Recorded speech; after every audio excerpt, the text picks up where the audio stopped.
안디옥교회라고 이야기했으면 좋겠지만, 오늘 저는 여러분과 함께 본문 읽었던 데살로니가 지역에 세워진 데살로니가 교회에 대해서 여기서 신앙생활에 또 우리 성도님들의 신앙에 대해서 한번 살펴보기로 합니다. 사도 바울 선생님께서 두 번째 선교 여행을 시작할 때에 그 에게해 바다를 건너서 지금의 발칸반도도 마케도니아 북쪽 지역에 빌립보라는 도시를 방문하고 거기서 복음을 전하다가 실라와 함께 또 디모데와 함께 또 루가와 함께 이렇게 선교팀 일행이 복음을 전하다가 감옥에 갇혔어요. 빌립보 감옥에 갇혔어요. 빌립보 감옥에 갇혀서 힘든 상황에서도 원망하지 않고 하나님 앞에 하나님, 다른 게 아니라 그리스도의 복음을 전하다 이렇게 감옥에 갇혔네. 감사합니다. 고맙습니다. 밤새도록 기뻐 뛰며 찾고 갇혀진 상태에서도 그들이 기도하고 찬양할 때에 찾고가 풀리고 목문이 열려요. 할렐루야. 네. 하나님의 기적이 나타났는데, 자, 이 빌립보를 거쳐서 이제 하나님의 성령의 인도함 따라 성경을 복음 전하는 거예요. 사람이 아무리 대들자도 하나님께서 함께 하시지 않으면 이루어질 수가 없는데 보기도 못해요. 성령께서 인도해 주셔서 이제 오늘 이 데살로니가 지역에 방문을 합니다. 근데 여기 방문할 때에 올려놓은 때에 바울과 실로아노와 디모데는 세 사람의 이름이 정확히 나와요. 실로아노는 여기 실라를 해요. 바울과 실라. 예루살렘 교회 출신이고 선지자고 정말 신실한 바울의 동역자, 협력자. 디모데 역시 바울의 제자로서 바울을 따라서 했는데, 이 데살로니가 지역은 마케도니아에서 가장 큰 도시입니다. 지금도 큰 도시입니다. 2000년 전에 그때 당시에 로마 제국이 점령하면서 굉장히 상업, 국제 무역이 활발히 이루어졌고, 그러다 보니까 이방 사람, 로마 사람들도 와서 살고, 헬라 사람들 원래 살고 있었고, 또 유대인들도 여기 와서 회당을 짓고, 거기서 이렇게 모여서 그런 지역입니다. 도시도 크죠, 경제활동도 활발하죠, 돈도 많죠. 거기에 로마 제국의 신인 여러 가지 자신들을 섬기는 그 각 곳에 신전이 있어서 무상숭배 또한 행했던 이런 도시입니다. 항구 도시입니다. 자, 이 데살로니가 지역에 드디어 바울 성령 일행진 처음 여기를 방문해서 복음을 전하는데, 바울은 항상 어느 도시를 가든지 유대인들이 모여있는 유대회당, 시나고그를 항상 들렀어요. 왜냐하면 아무 연고도 없는 지역에 갈 때 그래도 좀 정서가 통하는 유대인으로서, 유대인들은 기본적으로 남정네들 10명 이상 모이면 회당을 세웠어요. 회당은 하나님의 말씀을 낭독하고 거기서 기도하고, 거기서 또 아이들을 하나님의 말씀으로 또 가르치고 하는 회당입니다. 이 회당에 지금 바울이 방문해서 옛날 우리 조상 때부터 하나님께서 우리에게 허락하신 그 메시아 그리스도가 오신다 했는데, 그 그리스도가 바로 나사렛 예수시다. 그분은 많은 고난을 받으시고 그 예언의 말씀 그대로 그가 십자가에서 우리의 죄를 대신 짊어지시고 대속하시고 우리를 살리시기 위해서 몸이 찢기시고 그 피를 흘리셔서 우리 대신해서 그렇게 희생의 제물이 되어주시고 또 죽으셨을 뿐만 아니라 우리를 살리기 위해서 부활하신 그 예수님, 십자가와 부활의 예수님 신앙 복음을 그가 담대하게 바울이 증거했습니다. 증거했더니 그 지역에 있는 그리스 헬라 사람들의 그 지배층, 귀족들입니다. 돈도 많고 그 지역에 꽤나 힘을 쓸 수 있는 그 사람들이 한두 명이 아니에요. 많은 사람들이 바울의 그 메시지를 듣고 그 예수가 그리스도구나. 유대인이 아니고 이방 사람이지만 그들이 그 말씀을 듣고 가슴이 찔리고 눈물이 나고 하나님께서 우리를 사랑하셔서 우리 이방 민족에게도 이처럼 그리스도 예수를 통해서 구원을 주시는구나.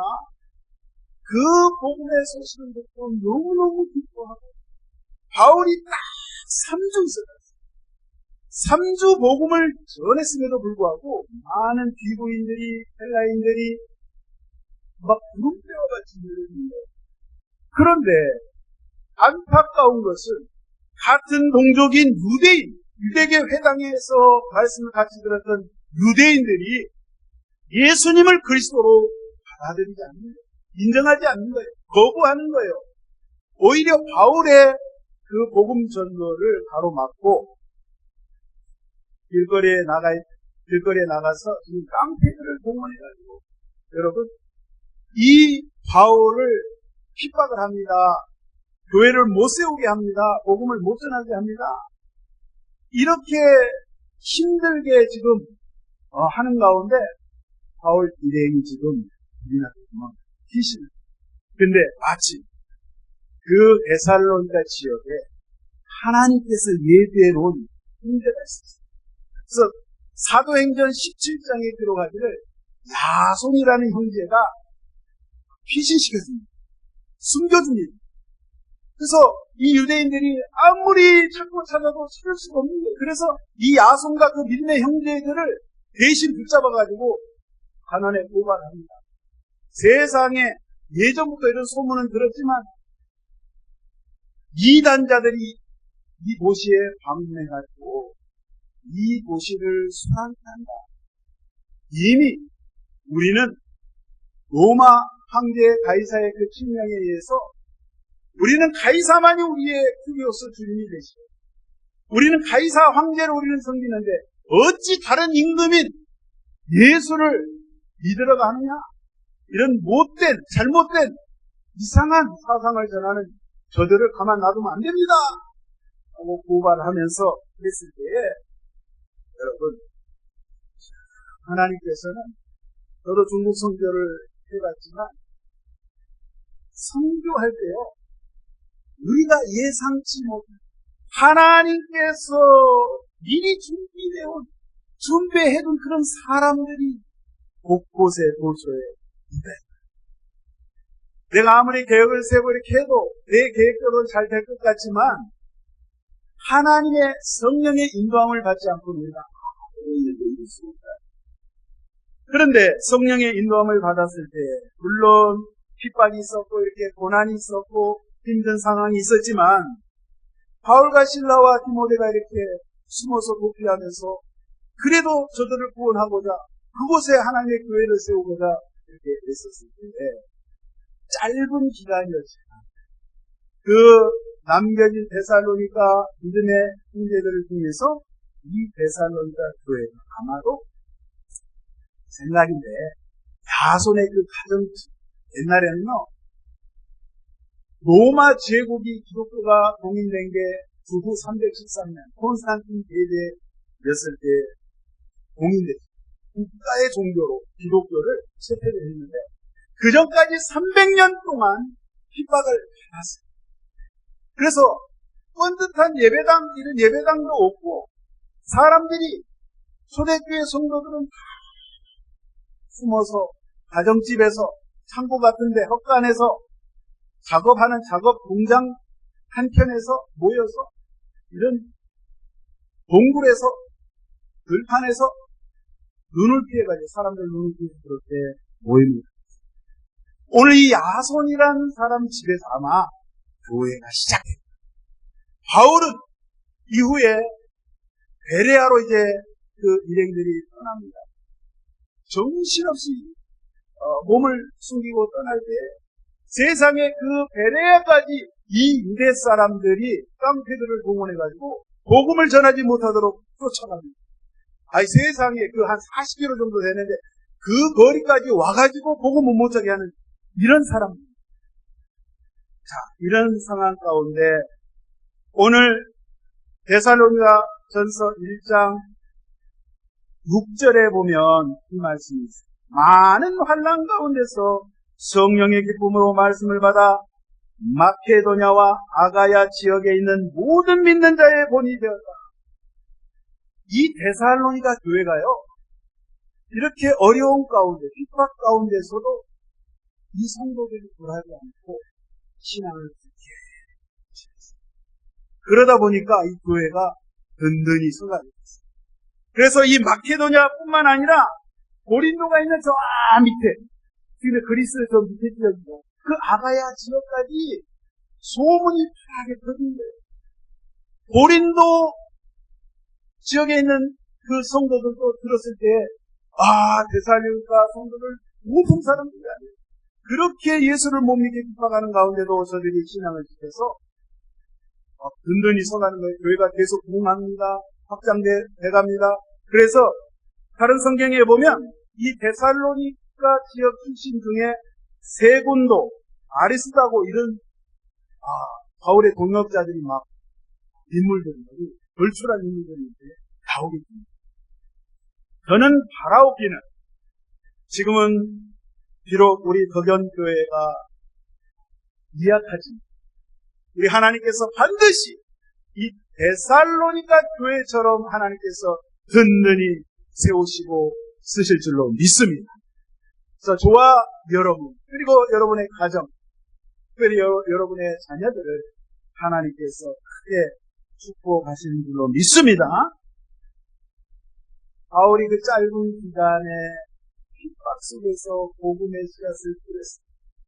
그런데 그 씨앗이 죽지 않고 성령의 역사를 통하여서 그게 봄이 크고 싹이 나서 그 두꺼운 땅을, 그 단단한 땅을 뚫고 위로 올라오고, 그래서 줄기가 나고 잎이 나고 꽃이 피고 열매를 맺어서 바울이 너무너무 기쁜 거예요. 세상에 이렇게 소문이 잘 나다니, 이렇게 부흥되다니. 온 로마 제국 판도에 하나님의 말씀을 잘 전할 수 있는 귀한 일꾼들이 이렇게 많이 배출되다니 너무너무 기쁩니다. 그래서 오늘 다른 본면의 말씀도 있지만 오늘 데살로니가 전서 첫 번째 이 편지 가운데 인사말을 할 때 보통 바울이 우리도 예수 그리스도의 이름으로 내가 당신들에게 문안합니다. 이렇게 편지글을 시작하는데 오늘은 그렇게 하지 않고 그리스도 안에 있는 데살로니가인의 교회에 편지하노니 은혜와 평강이 너희에게 있을지어다. 은혜와 평강이 너희에게 있을지어다. 여러분 옆에 분에게 한번 인사해요. 당신에게 주님의 은혜와 평강이 있길 바랍니다. 쑥스러우신가요? 은혜와 평강. 제가 늘 성경에 이런 설교를 들을 때 은혜와 평강 늘 듣는 단어인데 은혜와 평강이 여러분 어떤 의미로 다가오시는지 궁금한데 이 은혜와 평강에 대한 이 두 단어 살펴보도록 하겠습니다. 은혜는 여러분 히브리어로는 헤세드, 헬라어로는 카리스라고 합니다. 헬라적인 표현으로 이렇게 말하는데 은혜라는 것은 사람과 사람끼리에서의 순전한 단어가 아닙니다. 이거는 천지 만물을 지으신 우리 하나님께서 우리 사람들을 향해서 저와 여러분들을 향하신 하나님의 선한 뜻, 선하심을 나타내는 것, 그거를 뭐라 한가요? 은혜라고 합니다. 은혜. 그러니까 저와 여러분들은 아무 자격이 없는, 이런 은혜를 받을 수 있는 아무 자격이 없는 존재들인데 정말 인간치 않은 존재. 그런데 하나님께서 웬일인지 웬 말인지 저와 여러분이 좋다. 나는 네가 없으면 못 살겠다. 나는 너가 너무 좋아. 김 집사야, 박 집사야, 난 네가 너무 좋다. 라고 하나님께서 저와 여러분에게 해놓으셨어요. 아무 조건 없이 우리에게 호의를 베풀어 주시는 것을 찬스 은혜라고 합니다. 할렐루야! 그러니까 은혜라는 것은 저와 여러분을 보실 때 하나님께서 짠한 표정, 하나님께서 긍휼의 마음으로 저와 여러분을 불쌍히 여기십니다. 하나님께서 저와 여러분을 불쌍히 여기지 아니하신다면 절대로 주 앞에 저와 여러분이 한 사람도 서 있을 수가 없습니다. 여러분, 기독교 역사 가운데 존 뉴턴이라는 사람이 있어요. 뭔 뉴턴이요? 존 뉴턴. 영국 사람. 200년 전 사람. 이 사람이요, 여러분이 잘 아는 찬송가 Amazing Grace를 작사했어요. 300 몇 장이죠? 나 같은 죄인 살리시. 나 같은 죄인 살리시. 이 찬송을 지은 분인데 이분이요, 젊었을 때는 완전 대차다. 사람이 아니었어요. 왜요? 이 사람이 노예선에 선장했어요. 아프리카에 있는 흑인들을 잡아다가 돈 주고 막 팔았어요. 사고 팔았어요. 그런 못된 짓을 했어요. 원래 이 사람이 엄마가 신앙이었어요. 그래서 존 뉴턴을 어려서부터 목회자를 만들기 위해서 2살, 이제 이제 막 말문을 열 때부터 하나님의 말씀이 성경을 가지고 영어를 가르치고 6살 때는 라틴어를 가르쳐요. 성경을 알아야 됩니다. 그래서 엄마가 계속 매일같이 이 아이를 앉혀놓고 하나님의 말씀을 들려주고 가르칩니다. 그런데 뉴턴이 7살 됐을 때 엄마가 폐병으로 죽었습니다.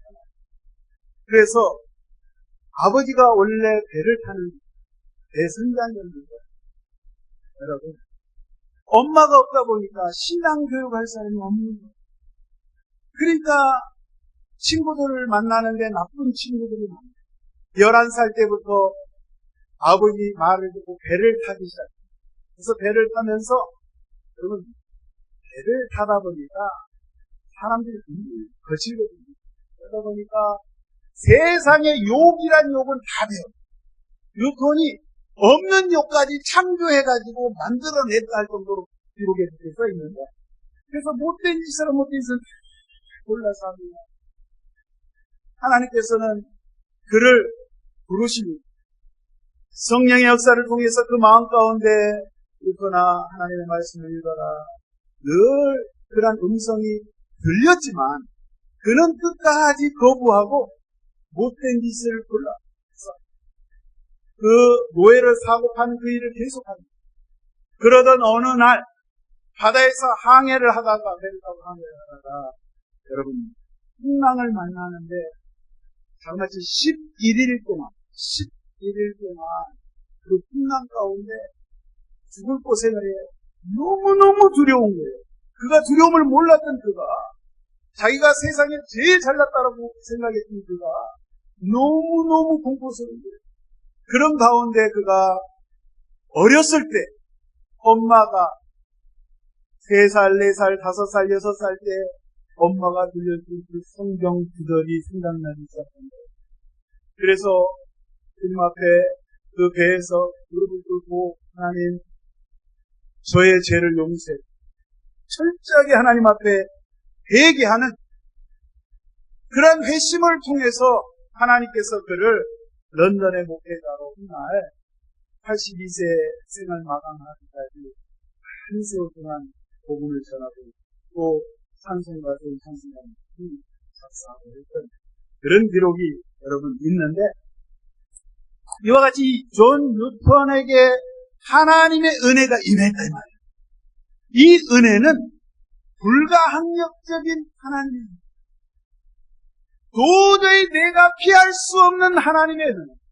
아무리 내가 하나님 싫습니다, 나는 내 마음대로 살아가기 원합니다, 내가 수없이 하나님 앞에 내가 저항을 해도 하나님께서 일방적으로 저와 여러분을 붙잡으시면 내가 너를 사랑하노라 은혜를 주시면 주여 세상에 나 같은 죄인을 어찌 이렇게도 사랑하십니까? 라고 하면서 내가 내 자신이 하나님 앞에 죄인 중에 예수인 것을 깨닫는 은혜가 물밀듯이 몰려온다. 그래서 저와 여러분이요, 신앙생활할 때 하나님의 은혜가 없으면 절대 살 수 없는 거예요. 두 번째, 바울이 인사할 때 은혜와 평강, 은혜와 평강이 너에게 있기를 원합니다. 이렇게 인사말로 시작하는데 두 번째가 평강, 우리가 아는 샬롬, 에이레네. 자, 이 평강은요, 전제 조건이 먼저 하나님의 은혜가 임해야지 내게 평강이 오는 것입니다. 평강이 절대 먼저 오는 게 아닙니다. 그러니까 저와 여러분들이 하나님의 풍요하심의 은혜를 먼저 입어야 내가 기쁨이 있습니다. 하나님이 공급해 주신 그 사랑이 있습니다. 그래서 나도 모르는 뭔가 이 속에서부터 울컥하는 하나님께서 부어주시는 그 은혜로 말미암아 이 너무 깊숙한 곳에서 나오는 하나님 주시는 평강이, 그러니까 은혜와 평강은 한 세트예요. 뗄래야 뗄 수 없어요. 같이 가는 거예요. 그러니까 저와 여러분이 기도하실 때, 말씀을 보실 때 항상 어떻게 기도를 해야 되냐면, 하나님, 저는 아무것도 모릅니다. 저는 무지합니다. 하나님, 하나님의 귀한 진리의 말씀을 알고 말씀을 들을 때, 읽을 때 깨닫는 은혜를 허락하여 주시옵소서.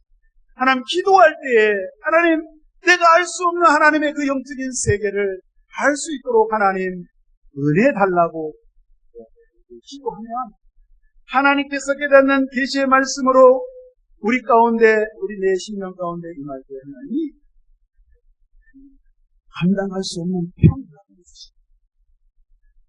세상은 요동을 치고 전쟁이 일어나고 기근이 있고 도저히 사람이 살아갈 수 없는 그런 환경 속에서도, 불평불만할 수 없는 그런 환경 속에서도 내가 왜 기뻐하냐? 하나님의 은혜를 주시기 때문에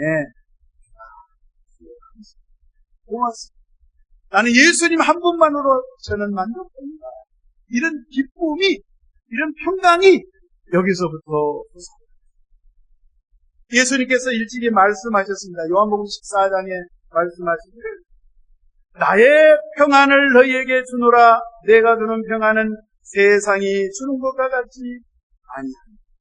예수님께서 우리에게 평강, 샬롬, 평강을 주시는데 예수님이 우리에게 주시는 평안은 세상에서 주는 평안과 차원이 다르다는 거예요. 여러분, 세상에서 주는 평안은 뭐가 있어요? 세상에서 주는 사람이요, 몸뚱아리가 거울이잖아요. 춥잖아요. 영상 20도에서 25도 사이가 기온이 되면 몸이 편안을 느낍니다. 여러분 지금 편안함을 느낍니까? 다 잘 나오죠? 편안을 느낍니다.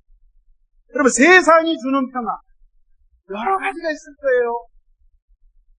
직장이 없어서 무직자로 있다가 웬일인지 갑자기 좋은 직장이 생겼어요. 취직을 했어요. 기쁨이 있어요 없어요? 있어요. 눈이 궁한데 주식 투자를 해야지. 뭐 코인 노면 하더만. 코인도 종류가 많아. 코인에 투자를 했는데 대박 몇십 배 뛰었어. 이건 좋아요 안 좋아요? 이런 거는 세상이 주는 평안이라. 그러나 그런 것은 세상이 주는 평강은 잠시 영원하지가 않아. 사람을 살릴 수가 없어. 우리 영혼을 살릴 수가 없어. 그런데 우리 예수님이 주시는 평안, 예수님께서 말씀하신 그 요한복음에 기록된 그 평안은 예수님 자신을 희생시켰어. 본인이 죽어서 다른 사람을 이롭게 하는 십자가의 사랑을 통한 예수님의 그 희생적이고 헌신적인 그 사랑을 통해서 저와 여러분에게 구원을 주신 그 샬롬 평강으로 다가온다 이 말이에요. 할렐루야. 그래서 저와 여러분들이 하나님의 은혜를 입을 때 항상 주의 말씀 앞에 겸손히 나아가 주님 앞에 항상 자세를 낮추고 주여 주님의 뜻을 받기 원합니다. 주님의 말씀에 제가 귀를 기울입니다. 주여 인도하여 주님께 자비를 은혜를 구하면 하나님께서 주시는 그 평강은 이루 말할 수 없는 평강인데 그 기쁨이 특별히 구원을 주시는 그게 영원토록 변함이 없는 그러한 복으로 하나님께서 인도하신다. 특별히 하나님과 우리 사람과 우리 조상 아담의 범죄함으로 말미암아 깨어진 관계를 그 중간에 예수님께서 중보자가 되기 위해서 회복시켜 주셨는데 그 회복시킴 자체가 우리 주님께서 여러분에게 부어주시는 평강이다. 그래서 이 은혜와 평강이 지금 문제 많고 어려운 가운데 있는 이 데살로니가 교회를 향해서 가득 넘쳐나기를 내가 간구합니다. 이렇게 기도하는 마음으로 지금 기도하겠습니다. 여러분 1절에 한번 다시 볼까요? 데살로니가 인해 교회에 편지하노니 이렇게 기록했습니다. 따라서 하겠습니다. 데살로니가 인해 교회에 편지하노니. 따라서 합니다. 데살로니가 인해 교회에 편지하노니. 한국말 못 알아들으십니까? 다시. 잘 들으세요. 잘 들으세요. 데살로니가 교회가 아니에요. 분명히 뭐라고 되냐면 데살로니가 인해 교회. 시작. 데살로니가 인해 교회. 무슨 말이야? 데살로니가 사람의 교회. 이 말은 무슨 말입니까?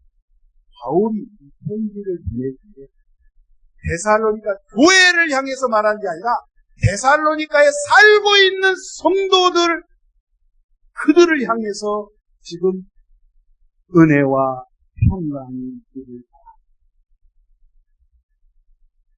그 사람 성도들에게 집중하고 있는 거예요. 교회란 무엇이냐? 교회는 늘 말씀드리지만 이 건물을 말하는 게 아니에요. 십자가 걸었다고 해서 다 교회가 아닌 거예요. 그건 교회, 물론 교회를 할 수 없지. 성경에서 말하는 에클레시아 교회는 오늘날 예수 믿는 저와 여러분을 말하고 있는 것입니다. 그래서 바울이 오늘 지금 이 편지에 이야기할 때 데살로니가에 살고 있는 특별히 그리스도를 따르고 있는 그 성도들에게 내가 편지를 하노라 라고 말씀하고 있습니다. 왜냐? 방금 말씀드린 예수 그리스도의 십자가와 그 부활의 복음을 통하여서 하나님과 우리 인간이 죄 때문에 관계가 틀어지고 깨어졌는데 그것을 우리 주님이 회복시켜 주셨는데 그 회복시키시는 은혜, 그 은혜가 없으면 절대로 우리에게 평강이 있을 수가 없고 그 은혜, 은총이 있을 수가 없기 때문에 여러분, 또 여러분이 우리가 신앙생활을 할 때 주여 오늘 바울의 이렇게 요청처럼 저희들도 항상 하나님의 은혜를 간직하며 놓치지 않길 원합니다. 주의 성령께서 붙잡아 주시옵소서. 이렇게 해야 될 줄 믿습니다. 예수님이요, 이 땅에 오셔가지고 기적을 많이 일으키셨어요. 죽은 자도 살리시고, 강인도, 소경도 눈을 뜨게 하시고, 결론만도 일으키시고, 많은 기적을 일으켰는데, 기적을 일으킬 때 첫 번째 기적이 뭐예요? 가나의 혼인잔치. 가나에서 결혼식이 있었는데, 거기에, 잔치가 지금 아주 분위기 아주 좋습니다. 춤을 추고, 노래를 부르고, 그리고, 그러는데, 포도주가 떨어졌어요. 그냥 지금 잔치 분위기를 딱 깨는 그런 상황 가운데 예수님께서 물이 변하여 포도주가 되는 이런 기적을 행하셨어요. 왜 행하셨냐? 이 잔치 분위기, 이 흥이 깨진 상태를 예수님께서 회복시키시면서 이건 하나의 예표로 하나님과 우리 인간 사이에 깨져버린 그 관계, 또 우리 사람과 사람 사이에 죄로 말미암아 깨어져버린 그 사람들과의 관계, 그 관계를 회복시키는 의미에서 그 연결다리로 예수님께서 그것을 십자가로 이루시기 위해서 하나의 증거로, 예표로 보여주신 사건이 가나의 혼입니다. 그래서 저와 여러분들이 신앙생활할 때 절대로 잊지 말아야 될 것은, 여러분, 먼저는 위로는 하나님과의 관계, 할렐루야, 하나님과의 관계를 그리고 옆으로는 이웃과의 신앙생활은 관계의 문제예요. 여러분, 죄를 해결하지 않으면 관계가 회복되지 않아요. 예수님 오셔서 해결해 준 줄을 믿습니다. 교회, 지금 우리가 이 교회가 2년 됐습니다. 1973년도 2월 11일 날 창립 예배를 드리고, 그 전 1년 전에 72년도에 개천 예배를 드렸습니다.